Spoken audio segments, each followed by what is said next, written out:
you keep getting lower back. Why? Okay, the lower back. What's it got to do? How does it have a relationship in and around through the body? How does it come into play? Why do you wake up every morning, the lower back's jacked up? Okay, why every time you go into the gym and you do deadlifts is the lower back jacked up? All right, so a couple of the mobility tests that we do have for the lumbar spine is simple toe touch. Okay, so what we want Josh to do here, feet together, and all I want you doing is bending forward and trying to touch your toes.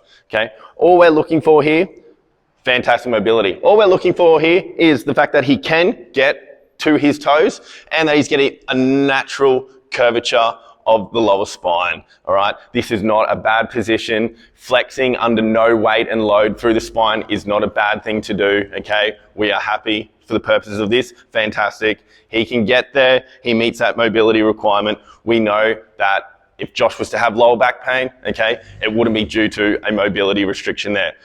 Alternatively, the extension test that we do have for Josh is standing up, arms straight up, like so, and I want you to extending back as far as you can.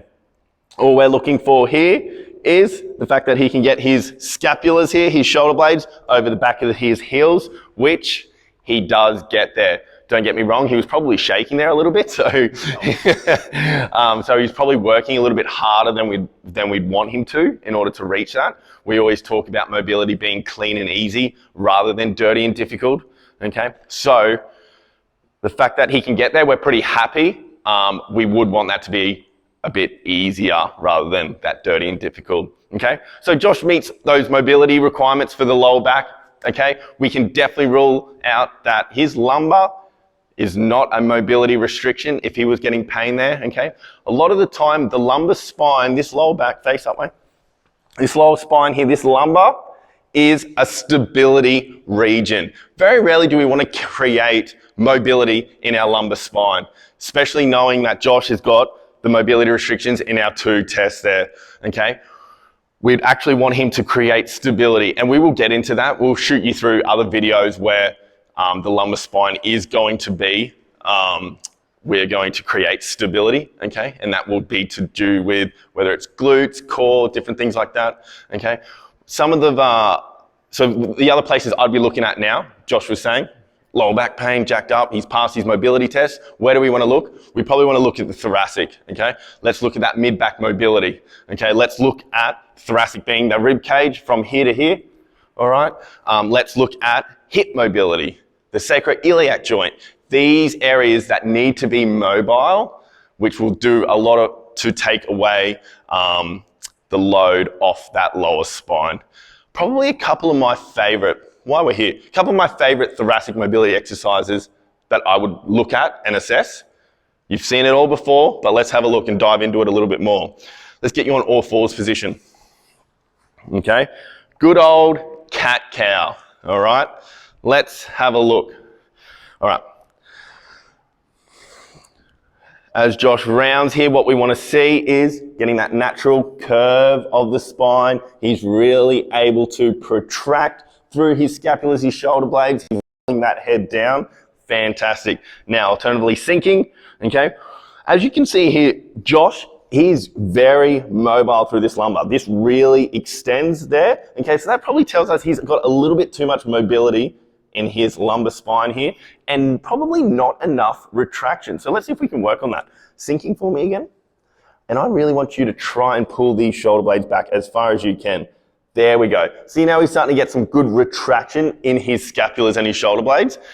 Fantastic, pretty happy. Really rounding for me again. Flexing, getting really good natural curve of the spine, full protraction of the scapulars. Everything looks really good. Flexion, we're very happy. Extension, okay. Again, a little dirty and difficult. We'd probably want to look at a little bit more extension through the thoracic, a little bit more scapular retraction for Josh here with less mobility in this lumbar spine, okay. One of my second favorites, bum back on your heels. You can lose that. Bum back on the heels. Knees go slightly wider apart. Forearms tucking up in between. Okay, on the ground. All right, great position. We call this the lumbar lock position. Okay, so this really locks this lumbar. It protects this lumbar spine in this position, and it's going to isolate thoracic, this mid-back mobility. Josh, right hand behind your back here. Good. And what we want you doing, nice deep breath in for me. As you exhale, I want you rotating up and around, looking at me as far as you can. And I can tell you right now, guys, that first off, the calf like that, that is very good. We are pretty impressed. I wouldn't even bother. I'd say fantastic. Tick. Let's have a look at the left side.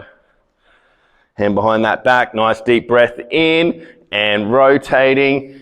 And once again, absolutely full range. No hip shift, no pivoting, no compensations anywhere. He's rotated on an axis, okay? I am as happy as Larry. So that would now tell me that his mid-back, his thoracic mobility, okay, rotation is not the issue. His flexion, his cat, in the cat-cow, his flexion, not the issue. Very, very happy. If there was an area that we'd probably want to work on with Josh, it would be the thoracic extension mobility and working on a little bit more of the scapular retraction. All right, guys, there's your mobility tests for the lumbar spine, okay? See if your clients or when you're at home working on these things, see if you can pass those tests. Get down on the ground, test out your cat-cows, test that rotation, and see how that starts to feel. Cheers, guys.